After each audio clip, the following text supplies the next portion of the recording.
Meron ka bang overripe bananas? Naku, pwede nyo gawin ito. Kita nyo oh. Ang labas niya medyo malutong, tapos ang loob niya it's fluffy and soft at talagang masarap. Alam niyo yung sarap na ayaw nyo tigilan, naka-apat agad ako guys. O simulan na natin para matutunan nyo kung paano gawin. Sa isang bowl, pinagsama-sama ko lang muna ang mga dry ingredients. That's flour, sugar, baking powder, salt at cinnamon powder. I-mix nyo lang mabuti para ma-incorporate ang mga ingredients. I-set aside nyo muna ang inyong mga dry ingredients, then in a separate bowl, pagsamasamahin nyo naman ang egg, milk, vegetable oil, at vanilla. I-mix nyo lang mabuti hanggang sa mabati ang egg. Tapos nag-mash ako ng banana, then isinama ko dito sa ating egg mixture.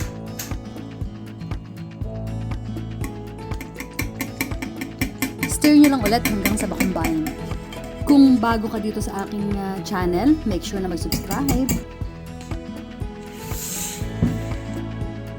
Tapos isama nyo na ang inyong wet ingredients sa inyong dry ingredients.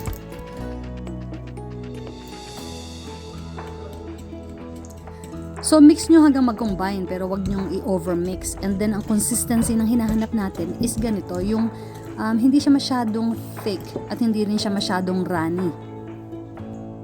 So after mixing, hayaan nyo lang siya, let it sit sa counter nyo na mga 10 minutes.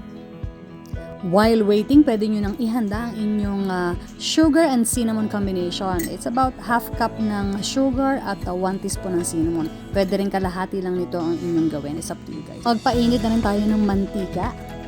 At best po kung meron kayong teaspoon, gamitin nyo 1 teaspoonful of the cake batter. That way, rounded po ang inyong magagawa. Gumamit ako dito ng pang-scoop na ang size po niya is 1 teaspoon. I fried them for about 30 to 45 seconds po or until golden brown. And make sure po na wag nyong biglain yung kung mainit ang inyong mantika kasi or else masusunog po ang labas niyan at ang loob niya ay raw pa. Kaya po mainam kung meron tayong food thermometer. Kung wala naman, make sure na yung temperature nyo is just about right. At pagkatapos yung i-drain sa paper towels ang inyong mga nalutong banana balls, munchkins, banana donuts, whatever you call it, ay i-coat nyo lang ng cinnamon sugar while warm.